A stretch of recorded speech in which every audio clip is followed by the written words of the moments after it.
Bonjour à tous, on se retrouve pour une nouvelle position avec ici le trait pour les blancs. Dame, tour, 2 fous, un cavalier contre dame, 2 tours, un fou et un cavalier. Donc une qualité de retard pour les blancs contre et 4 pions blancs seulement contre 6 pions noirs. Donc une qualité et 2 pions de retard. Ça fait beaucoup de matériel. Mais on remarque évidemment les pièces blanches en direction du roi noir hein, qui est assez affaibli avec un trou ici en G7. On pourrait imaginer un passage de la dame. Bon, ça prendrait un petit peu de temps, mais ça pourrait arriver. Il y a aussi la tour qui est pas loin, juste sur la colonne. Il y a le cavalier qui peut arriver. Il y a les 2 fous qui sont là. Il y a du monde, hein, il y a du monde. Le roi blanc a l'air tranquille. Le cavalier noir est au bord de l'échiquier, sert à rien.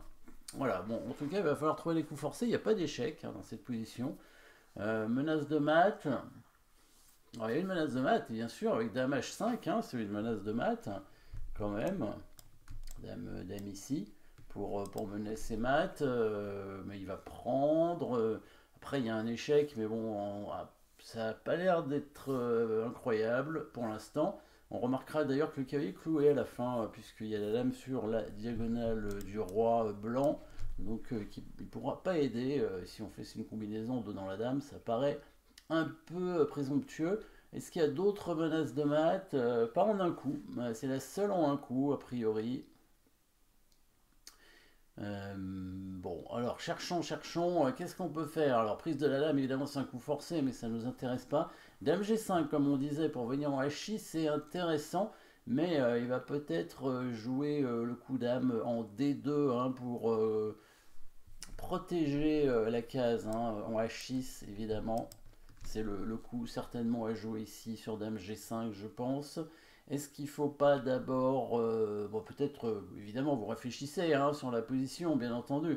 Et peut-être, voyez-vous, la destruction de la chaîne de pions devant le roi, bien évidemment. Alors, peut-être tour prend H7, intéressant, mais Dame prend H7, il n'est pas obligé de prendre la tour. Hein. Je pense qu'il échange les dames plutôt.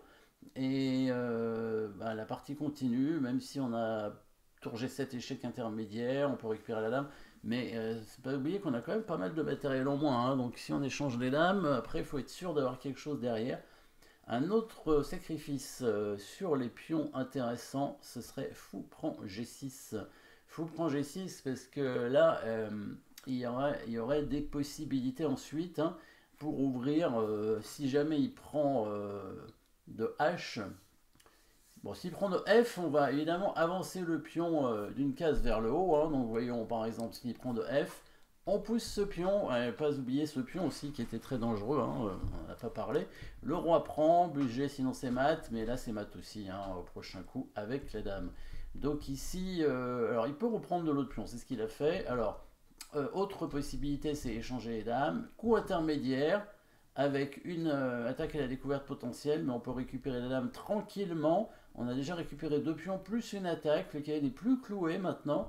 S'il tente une contre-attaque, on va simplement le bloquer et ensuite on va ramener voilà, le cavalier avec la menace de mat pratiquement imparable avec le cavalier qui arrive en E7 ici hein, parce que il ne peut pas vraiment protéger. S'il bouge sa tour, on met quand même le cavalier. S'il prend le cavalier, on reprend avec le pion et ce sera mat quand même. Hein assez rapidement.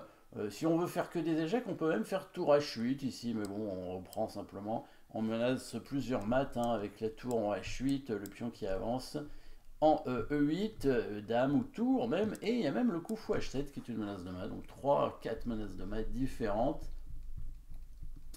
Fou prend G6, il va prendre le fou avec l'autre pion. Alors, s'il avance le pion, on va simplement en fait échanger les dames et amener le cavalier pour menacer mat en plusieurs coups, 2 seulement. S'il prend le fou, on va même pas prendre la tour, on prend le pion, on va faire une attaque à la découverte pour prendre la tour ensuite. Hop.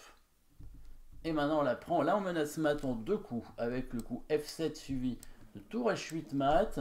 Et s'il met la tour devant, on dévie le roi pour prendre la tour sur échec et après on va finir par pousser le pion à dame. Hein. S'il était venu en F8, il y avait fou à 3 échecs et on aurait quand même fait dame. Donc il prend le fou vers le centre avec le pion H évidemment. Voilà, et l'idée du sacrifice du fou sur le pion, c'est d'ouvrir le jeu en direction du roi. Maintenant, on peut amener la dame. Voyons ça, dame G5. Donc, menaçant, comme tout à l'heure, bon, alors là, la menace, c'est l'attraction avec le mat en 2 coups ici. Dame H6, dame G7. Après, on peut faire dame H6 tout de suite, mais autant faire échec. Donc, dame D2, seul coup. Là, il part la menace, parce que tour H8, roi point H8, il n'y a plus l'échec en H6. Il y a un échec en H4, mais il ne donne pas mat. Voilà, donc ce coup de dame est intéressant, mais vous avez certainement vu ici la menace de mat qui va probablement être assez imparable. Donc enfin, il peut l'apparaître, mais bon, pas, ça va pas durer très longtemps quand même la partie. Avec peut-être le coup, vous l'avez vu, maintenant que le cavalier n'est plus cloué, hein, le cavalier qui arrive en F5 pour menacer mat ici, oui. Si la dame prend bien sûr ses maths directement avec le cavalier en E7, le cavalier qui ne peut pas être pris par le pion. Au passage, d'ailleurs, hein, les noirs menaçaient discrètement le mat ici, hein, on ne sait jamais, hein, ils ont raison de créer des menaces, si jamais les blancs font n'importe quoi. Cavalier F5, menace mat, là il a joué tour E8 pour essayer de contrôler, il n'y a pas de mat immédiat. Dame prend G6, ça n'a pas l'air d'être suffisant, donc cavalier E7 tranquillement, il prend. Là, peut-être que tour H8 est suffisant, mais il fait simplement pion pour E7 avec la menace de mat ici, un tour H8 mat et bien sûr menace de créer une deuxième dame. Les noirs vont faire un échec de consolation, dame D6 échec, et il faut quand même faire attention. Si on bouge le roi, il peut trouver peut-être un échec perpétuel, donc on va simplement couvrir voilà, avec le fou. Et du coup, les menaces sont toujours là, hein, menace de maton H8. On apparaît l'échec, s'il prend le fou, on reprend la dame et on crée toujours mat, menace de maton H8, qui a l'air assez imparable maintenant. En plus, il y a la tour hein, attaquée, voilà, il n'y a plus rien à faire. Voilà, les noirs ont abandonné, donc je lis sacrifice ici, fou prend G6, hein, petite destruction de la chaîne de pions devant le roi. Il y a quand même beaucoup de pièces en attaque. Hein, il faut jouer les coups dans l'ordre hein, avec les blancs. C'est pas complètement évident. Il faut être quand même assez précis. Voilà. Merci d'avoir suivi cette position. N'oubliez pas de vous abonner et à très bientôt.